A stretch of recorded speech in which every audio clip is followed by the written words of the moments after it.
Hello and welcome to today's live broadcast. Today is Wednesday and we are going to be discussing fasting and menopause and women's health and how all of those things go together and how fasting can really help us benefit as women as we're going through menopause and help us deal with some of the mental health issues that we deal with, or even some of the emotional stresses that we have. So welcome if you're joining us. I do apologize if you got the notification on social media that we're talking about the energized sense of calm today. That was actually Monday's conversation, and they do go pretty well together. So if you are interested in listening about the energized sense of calm, I'll be referring to it a little bit today. You can definitely go back and check that video out. It is posted on my intermittent fasting playlist on YouTube, and you can find it in the video section here on Facebook as well. So if you're jumping on with us live, I always ask that you please jump in on the conversation. Please leave your comments. If this is something that is resonating with you, definitely let us know. Or if you've experienced maybe some improvement in what you feel like is your mental health condition or your emotional condition, or just how your brain is functioning, we would love to hear about that as well. And I'll share a little bit about my experience with you guys here.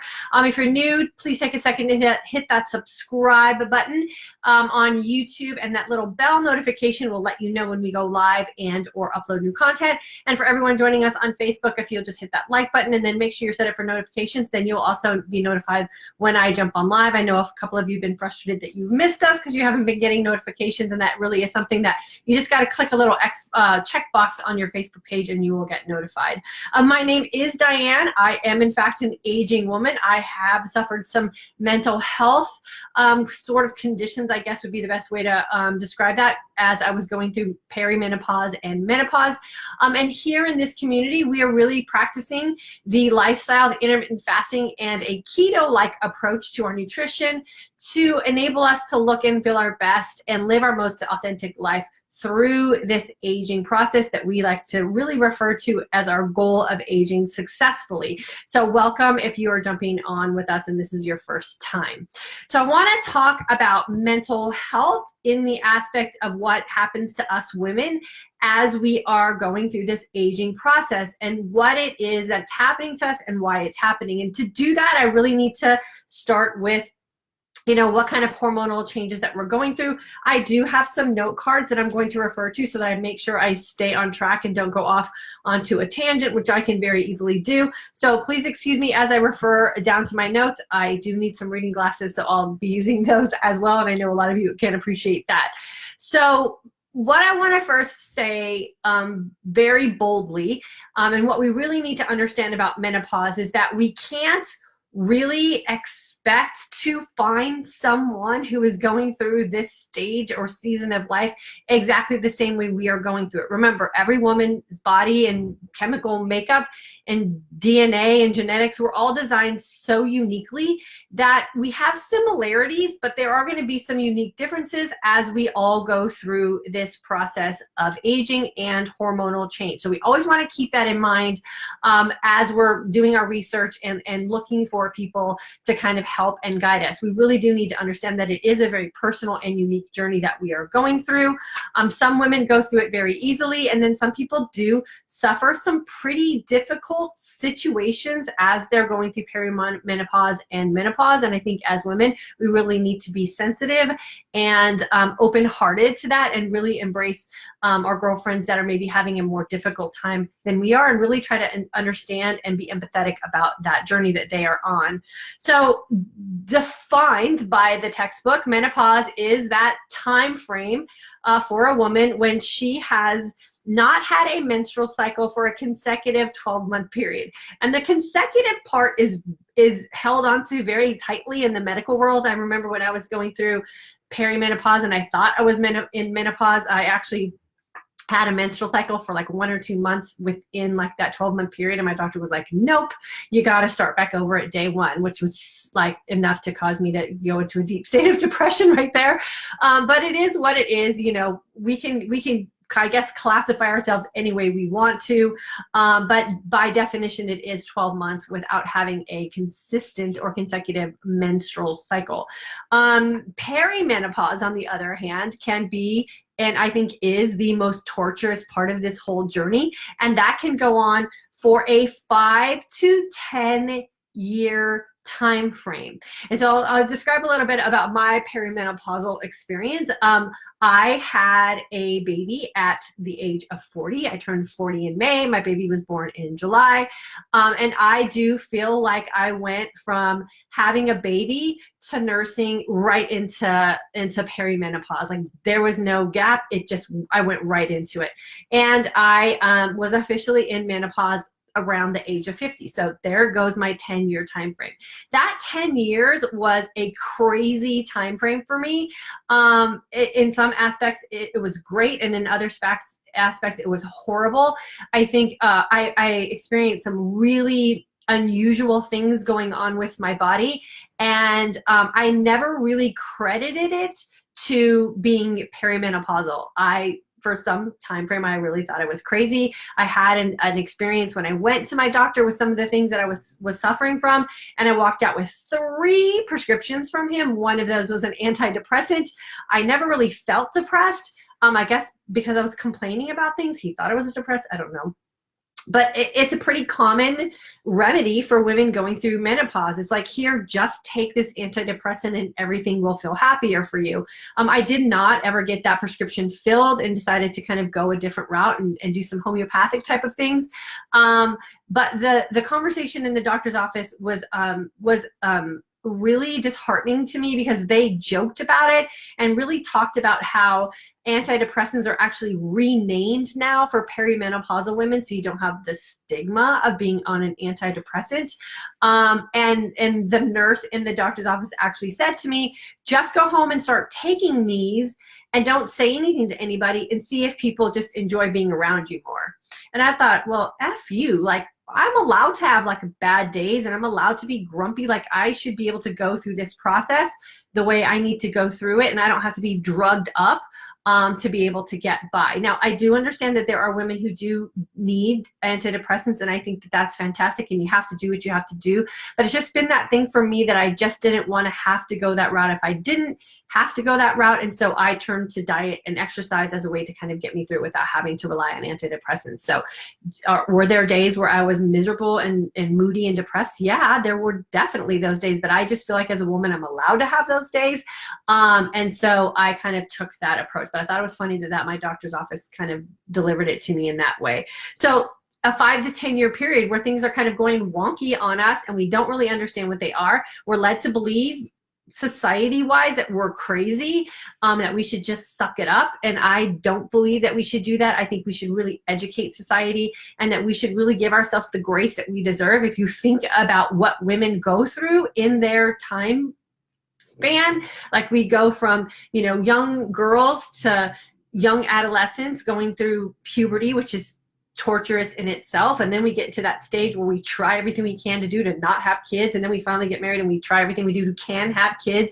Some of us suffer miscarriages and infertility seasons, and then we end up having babies, and then our bodies are kind of torn apart in a mess for a while, and then breastfeeding is a whole nother challenge, and then we finally get our bodies back and our life back, and boom, we have another baby, and we go through that cycle again, and then before you know it, you're in perimenopause. And so it's like, I don't know, I think we should be allowed to have a bad day or two, or be grumpy about it, or yes, even be bummed out about it a little bit. But I do also think that we need to take a proactive and educational approach to figuring out how we can get through it with some grace. So hopefully we'll be able to provide you with some of that here. So 5 to 10 years is what that perimenopausal part can be. And that is really when our estrogen levels start to do that natural decline, and a lot of other things start to go on a natural decline as well. So our hormones, we know we talk about them a lot here, are messengers to stop, start, speed up, slow down, or just basically change physical and chemical functions in our body. And I know if you're in perimenopause or you're menopausal, you understand exactly what I'm talking about with that, because things just do start to change, and there are some things we just don't have control over, and that I think is the most frustrating part. One being the fact that I cannot read without reading glasses, and I've always had perfect vision, and that was that thing that I fought for the longest time. And it's just part of hormonal changes that are going on in my body, and I know every woman who's going through those has a fancy pair of readers, you know, close at hand, so that you can actually, you know, read the menu or whatever it is that you're trying to read in the course of your day. So there are those physical and chemical changes that do go on. So our ovaries are the primary source of our estrogen and progesterone, and we know that those are the, you know, two key hormones that we women use for, you know, fertility and all of the feminine things that we have going on. And I know a lot of women also experience hysterectomies and they have their hormones removed, and so that's that thing where you're just kind of forced into those hormones just not being there anymore. And that could be a really devastating experience for women if you're not prepared or educated for that in the right way, because things just start to go on the rapid decline and you don't know what the heck you're supposed to do. So during menopause, estrogen depletion can bring on a combination of hormonal and biochemical fluctuations that can lead to changes in the brain and the nervous system. So again, these are things that we're all feeling, but if we don't really think about it in the chemical aspect of things, it can seem really frustrating. And I know for me, when I was going through the last stages of perimenopause and those beginning stages of menopause, I literally thought I was going crazy, like not even exaggerating about the crazy part of things. And I've shared here before where, you know, I couldn't remember where I parked my car, and to this day, my kids know this too, and they're probably going to do this when they're adults, is I always park my car when I'm out shopping right next to a cart return. It doesn't matter where in the parking lot it is, but it's always right next to a cart return. So worst case scenario, I just have to check every cart return area and my car should be there. And that was the system that I developed when I was losing my mind and I would go shopping and I couldn't remember where I parked my car. It was like, it was scary. I would go up and down every aisle and I'd be in a cold sweat and I looked panicky, I'm sure, and people always stopped to offer to help me and I didn't even know how to ask for help, and it was scary. I didn't know where my keys were. I never knew where my phone was, and the clincher to it was when I couldn't remember my own kids' names. I would be in a conversation with them, looking them dead on in their face, and I couldn't get their name out of my mouth, and that's really when I felt like I was losing my mind. Now I know that was just part of the hormonal and chemical changes that were going on in my body, and I don't suffer those things anymore. I still do park by a cart return because it's just an easy system for parking, but it's scary and you do feel like you're crazy, and no one else understands it unless they have gone through it or they're going through it themselves. So it is really hard to get compassion or understanding from people in the medical field, because they, especially if it's a man, maybe if it's a woman who's going through menopause, she might be a little bit more empathetic about it, but it's hard for people to understand that because there's no way to really explain that fear of being crazy or losing your mind unless you've actually experienced it, and it's a very real thing. Now the good news is you can get it back, and we'll talk about that a little bit on the end. So if you're going through that, you're not going crazy. It is a very typical and normal thing. And a lot of those things are really the things that are creating those mood swings for us, right? So I know if I would go shopping and I would lose my car and I would feel like I was losing my mind, I can remember being panicked all the way home and just being depressed when I got home. And then I'm no good to anyone. I'm not a good mom. I'm not a good wife. I'm snappy. I'm scared. You know, I don't know really how to articulate what it was I went through. I'm a little embarrassed. And so those can be the reasons why we go through these mood swings. Do we need antidepressants for that? I mean, I don't know. Maybe some people that will be beneficial to them. But I don't believe that you should always cover up those symptoms with a quick fix prescription when we know now that there are alternative ways to do that. So we'll talk about that a little bit in the end. So so is there the connection between menopause and depression? So let's think about some things that happen to us women when we are in this season of life. So I'm going to just pick an age span. For some women, perimenopause can start at the early as like in their 30s. Let's say 35 to like 55, 60. Let's talk about that range of age where there's a change. Now, I think most women by the age of 60 on, you're probably in menopause or postmenopausal. I'm 52, I'm postmenopausal. But let's think about the change and as it's happening. And if you're not aware of what you can do to change it. So you're just stuck in frustration and life's happening. So you're losing your cognitive abilities. Your body's probably putting on weight that you can't control. Your skin is starting to change because collagen is also no longer being produced the way it was in your body. Your human growth hormone factor is decreasing.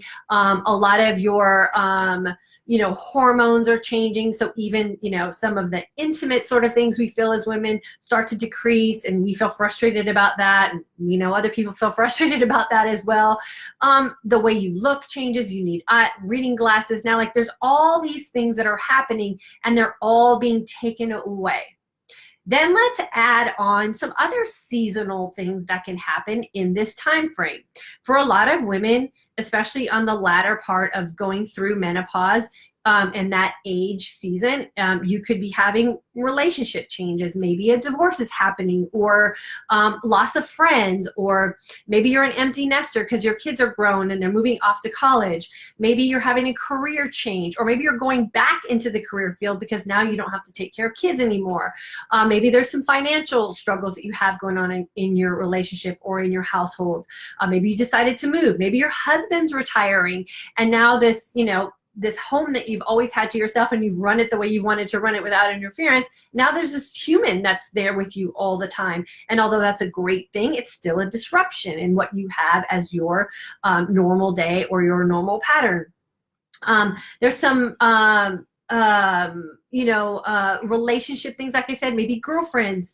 Some of those things are changing. Maybe you have aging parents that are moving in and living with you, or you have aging parents somewhere else that you're worried about.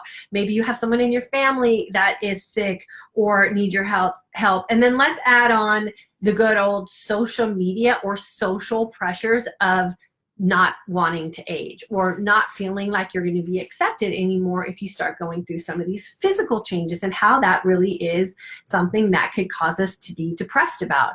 And so, is menopause the reason for depression, or is it a culmination of things, including life happening to us and not having control over our own body, or not feeling like we have control over our own body? And this is where I really feel like intermittent fasting is that just golden ticket for us, and the tool that we can utilize to get some of these things back.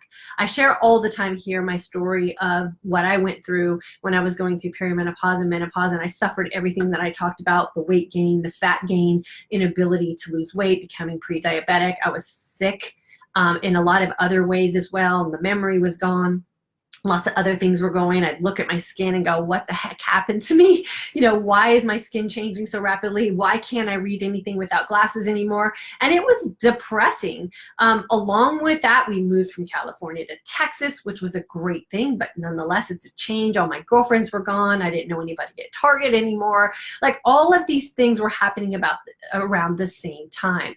And when I found a way to get some of the physical things back, I really did start to feel like I got some of the mental and emotional things back as well, and was able to find my joy again and the happiness that I now have with my body and the life that I live. And so I don't think that we have to just kind of roll over and succumb to what menopause is described for us to be. I do think we have an opportunity to make it what we want it to be. And yes, there are some things that I can't change, but I'm embracing it in a much different way now, because my mindset about it is so much healthier, in the fact that I can do some things now that will put me in a place where I can regain some of the things I've lost. So my memory's great. I know a lot of you here have experienced the same thing. I was able to control my weight. I'm now at a place where I'm happy with my body. And I'm actually happier in a lot of ways now that I wasn't before. And I do believe that it is what we're practicing here with fasting that has really helped that, because we know now scientifically that intermittent fasting does help you clear up a lot of that foggy and heaviness in your brain, and it does allow you to live in that energized sense of calm. We talked about that on Monday. If you didn't catch Monday's discussion, go back and watch that. In that sense of livelihood and vibrance that you want to live your life with, that sense of hopefulness about your future, that energized feeling that you get from your body utilizing your own energy sources to get you through the day, but being able to do it with a sense of calm and peace. And I think that's really what has helped for me, especially the moody and depressive part of things, in the fact that I just feel most of the time pretty chilled out. Now, do I still get moody? Absolutely. Do I still get mad about things? Yeah, part of that's just my personality. I'm a quick moving person. I'm a hot-headed person. I speak my mind. That will never change. That has nothing to do with menopause. But I also know now that I can control that deep inner sad feeling, and I can control that deep inner sort of lost feeling that I had when I wasn't in control of where my body was going. So I do believe that intermittent fasting can be that thing that can help us get through some of these season life changes that happen to us. They oftentimes happen to us when we don't expect it. I know, this is a prime time for a lot of women, unfortunately, to go through relationship changes. And again, that change of life when your kids are, moving out and becoming adults on their own, which is an amazing thing in one sense, that we've created these human beings inside of our body and we've raised them to go out and be responsible, independent human beings on their own. But there's a sense of loss to that as well, because our primary job for most of us is to care for those human beings, and then they leave and it's almost like we're not needed anymore. And so we have to figure out how to find our place in a world where we find a new purpose. And I know for a lot of women, you can have an opportunity to get out and start a career or do the things in your life that you feel passionate about that maybe you didn't have the time and the resources for before. So definitely make sure you're looking into some of those things. If you're suffering from perimenopause or menopause, the thing I want you to take away from this is, one, you are not crazy. Those are real feelings. They are real things that are happening to you.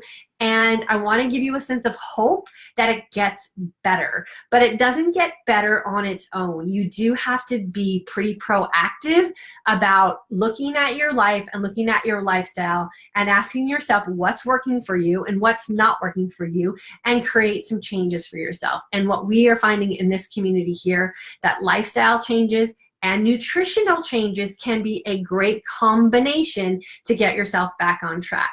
And what I really try to emphasize here in this community is you have to do the work on your emotional and mental state as well, with where you are today, and be happy and grateful for the body that God gave you and where you are with that body today, and embrace all of the history that you've had to get you where you are. We don't want to keep chasing that 20-year-old body. We don't want to chase that 20-year-old lifestyle, because guess what? You weren't happy with that either. You weren't happy with that in your 20s. And find a way to just be mature and happy and peaceful with where we are today, and grateful for all the good that our body has done for us and will continue to do for us if we treat it kindly and we do create a lifestyle where we can plan to age successfully. And that is really what we're focusing on here in this community. So I'm super excited to hear your guys' comments, or read your guys' comments in the comment section. Please feel free to share your experience. If you're struggling, let us know. We are an amazing community of very open-hearted women here. We would love to give you a little boost of confidence or support as you leave us here today, and let you know that it's going to be okay. We're always very non-judgmental here, so if you have something you want to share or something that you want to reach out for some help, please feel free to do that here today, and we'll see what we can do to get you on track. Amy's here. Welcome. Connie is here. Good afternoon to you too, girlfriend. Alicia, North Carolina, is in the house. Nicole, girlfriend, haven't seen your face in a while. It's nice to see you. Diane from Pennsylvania is here. Christy, hello. Patty is here. Good to see you too, Patty. Let's see. Christy. We're saying hello to someone. in the February course. It is awesome. Thanks for saying that, Chrissy. Cindy from Maine, can I ask what you do for sleep? I am an alternate day fasting, but have such a hard time sleeping on the first days. I would love some advice. I do take magnesium at night before bed. I'm 50 and love alternate day fasting. So the first thing I have to tell you, Cindy, is alternate day fasting is nothing I have experience with.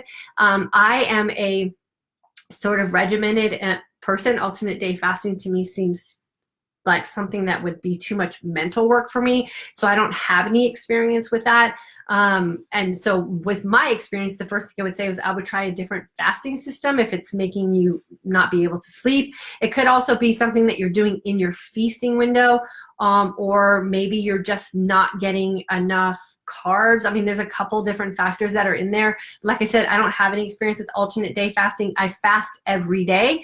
And so I would say play around with what you're doing in your feast probably would be the first bit of advice I can give you. Christina, when I started eating healthy and intermittent fasting, I don't have hot flashes. Yeah, exactly. So those are those things that a lot of doctors are really quick to jump on. And I was just at our walk-in clinic for some stuff I had going on with my eyes the other day. And I made a comment because it was so like gross, I guess, how much they were advertising this. It was so obnoxious, I guess is the better word. But the hormone replacement therapy was all over, like the back of the doors. There was big banners everywhere. And I'm like, it's a family walk-in clinic. It's not like it's a, you know, OBGYN office. Everybody's walking in here, but they were pushing those things hard. And I was like, God, you guys' signs are a little obnoxious in here. And even the one of the nurses that was there, he was like, yeah, I kind of agree. It's a little over the top. And I was like, God, how sad, like that women think that that's the only option. And yes, for some women, it is the only option. And I always am very appreciative of that. But consider doing some other things. Like a lot of times our hormonal imbalance, even when we're on the decline of hormones, does come from what we're doing in our nutrition and what we've done in our past. And if we can clear up what we've done in our past through simple fasting, and we can improve what we're doing in our feasting, what if we don't have to resort to some of those pharmaceuticals which just cover up symptoms and they don't fix them? So what we want to do is fix the symptoms so we know where our baseline is, and then we have options to add on things that we feel are necessary. But if you don't know what your baseline is and you don't know what you can do without the interference of food chemical changes and past things that we've done to our systems with things, then you don't know where to start. So I always recommend getting yourself to a baseline first. The best way to do that is fasting and feasting, and then figure out what kind of things you need to add on to improve what it is you're going through. So yeah, we want to make sure that we are doing that for sure. So hot flashes are definitely a symptom. Insomnia is a symptom. Leg cramps are a symptom. Moodiness is a symptom. Weight gain is a symptom. Fat increasing on your body in places you never thought you had it before can be a symptom. All of those things are symptoms, but we want to get rid of the symptoms. We don't want to cover them up with something else. Let's see. Michelle from October course, good to have you with us. Lisa's here. Christina, I have to take melatonin, otherwise I can't fall asleep. Any advice? I do intermittent fasting and eating healthy. So the only experience I have with melatonin is it makes me stay awake. It doesn't help me sleep. So I would say, I don't know how long you've been taking melatonin, so I would say maybe take a break from taking that. Cut out caffeine totally, cut off any kind of screen usage, maybe an hour before you go to bed. See if you can maybe read a book or something, and watch how much sugar or carbohydrates you have later in the evening and see if that helps for you as well. Lori, yay, caught you live. November fasting course, Portland, Oregon. I still have occasional night sweats if I let myself go have too much sugar. Yeah, so sugar is really the cause of the night sweats. So if you have night sweats and insomnia and those things, and you go complain to your doctor, they're going to give you something to cover up those symptoms, when the reality is you just need to pull back on your sugar. And the problem, again, here's the societal thing, is that society tells us women that we deserve to drink wine every night because we are just getting so much done in the day that you deserve to end your night with a glass or two or a bottle of wine. I used to be that woman. That's when I was having really bad problems. So if you find that you're that woman and you're not sleeping well at night, or you're having hot flashes, cut the wine out for a little while and see if that will help you get to sleep as well. Sue is here in the February course. Welcome, enjoying learning. Good for you, girlfriend, for doing the work. Lulu G, weight gain during this time is terrible. Yes, it is, but it doesn't have to be.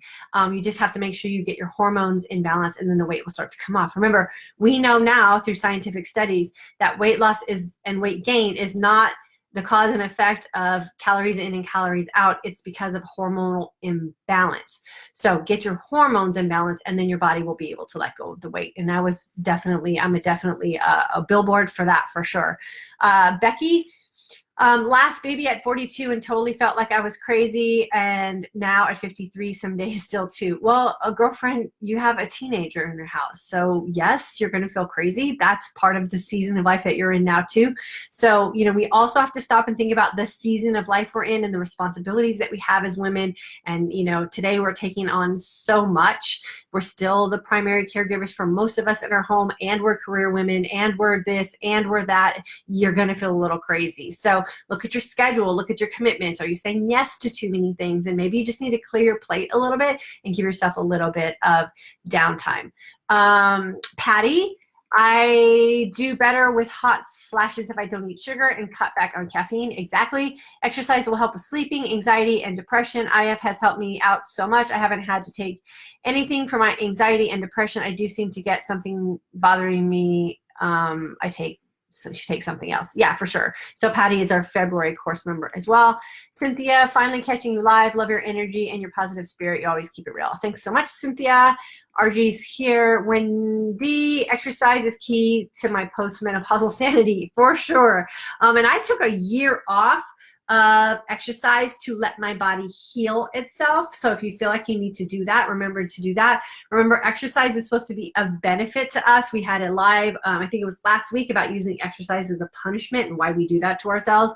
And I felt totally fine taking a year off of exercise completely and really let my body heal myself. And when I was healed, I jumped right back in like I didn't skip a beat. So don't ever be afraid to take care of your body if you need to slow down a little bit as well. And then when you jump back in, you're going to be loving it and doing it for all the right reasons, for sure. Patty, when I started perimenopause, I read a book called Holy Hormones. Yeah, there's lots of books out there for sure. Cynthia, August 2018 grad. Christy, I have been using bioidentical hormone replacement because hot flashes got debilitating. Yeah, and so if you have to do that, you have to do that. And for, like I said, bioidentical hormones are those things that are a very personal choice for each individual woman. For me, I have a family history of blood clotting due to hormonal changes, and the doctors believe that was the reason I had a miscarriage when I was 38, was blood clotting. And I had to take blood thinners when I was pregnant at 40 to make sure that I didn't have another miscarriage. I had a very late miscarriage. It was 4 months into my pregnancy. And so I have a family history taking any kind of hormones in any form. I've been advised not to, that it could be like the precursor to death for me. So I don't want to go there. So I had to find alternate ways to manage my perimenopause and menopause, and I found them, and it's really working for me with me not having to do that. Now, not everyone has my family history, and for some women, bioidentical hormones work well.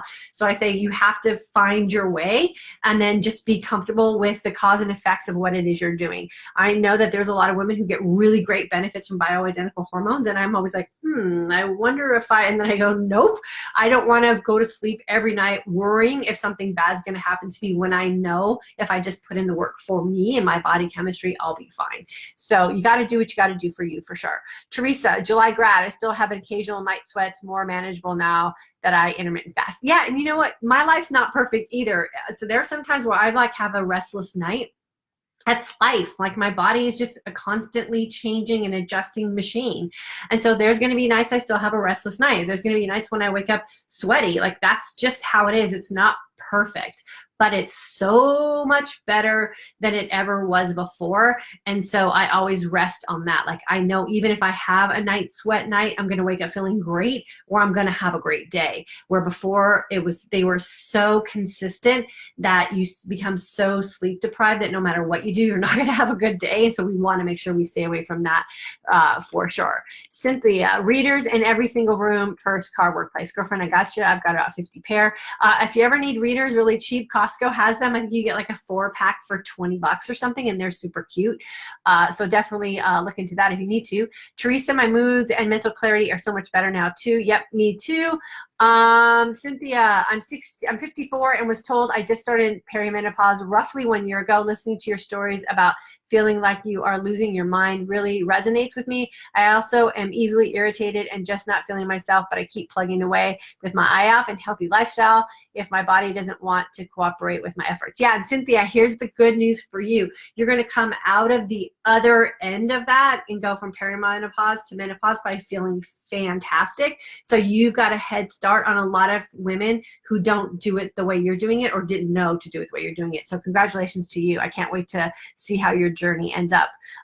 Diana started menopause at 35. It was horrible. Yeah, so you're one of those people that I was just referring to in that large age gap.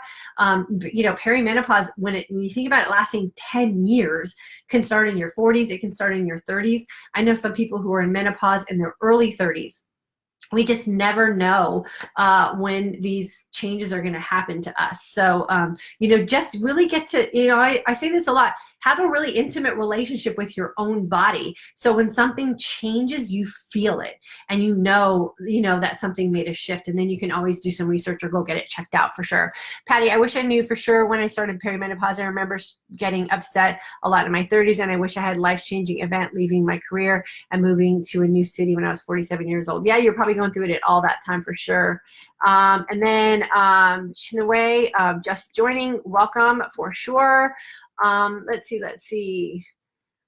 God, we got a lot of comments. I love it on Facebook. Lucy, hello. Karen, wow, I can't believe I came across you at this moment. I just got off the phone from my daughters who were encouraging me to see a psychologist for my emotional state. I felt gutted as I'm 99% confident, healthy mother, but I do get emotional sometimes. Have moved house away from family and friends, started a new wellness clinic, no kids at home, daughter moved overseas, have sailed through transition of menopause apart from a little, yeah, girlfriend, you're going through all the seasonal stuff, but they made me feel like I should not be that way. Thank you for stating lots of things that I could do. Yeah, girlfriend, for sure. And you know, check in with yourself. You know, your daughters are seeing a change in you. So you're not the same mom you were to them when they were younger. So they're seeing that change in you, and they probably don't understand it because they're younger. So find a network of women, and you're welcome to hang out here with us.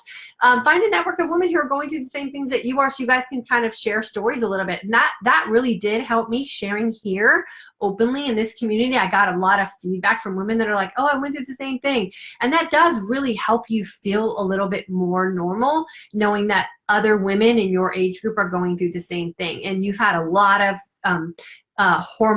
seasonal life changes that are super stressful. And remember, when we go through stress, that causes chemical changes hormonally in our body as well. So your hormones are like going all over the place.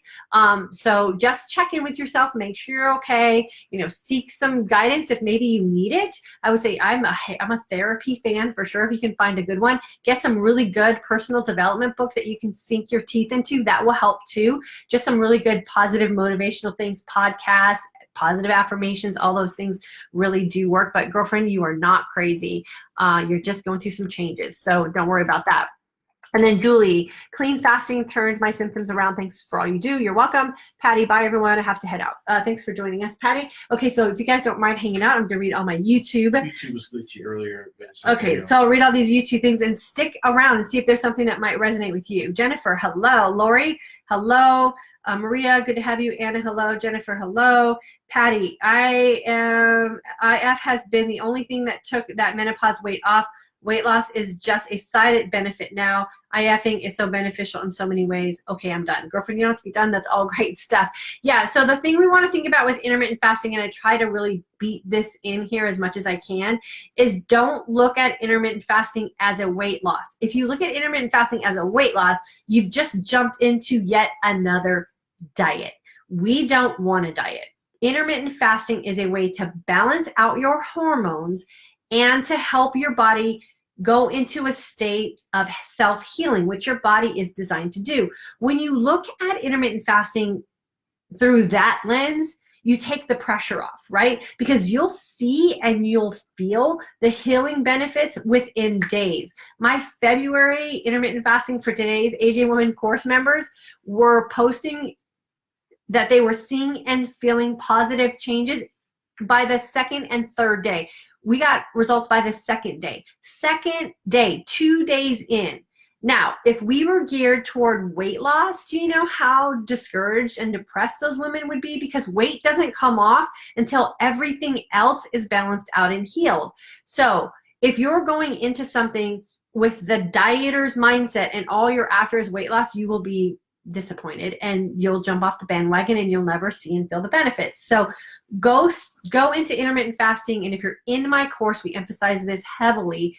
Look and feel for the results, and they'll be there instantaneously as soon as you start to make a change.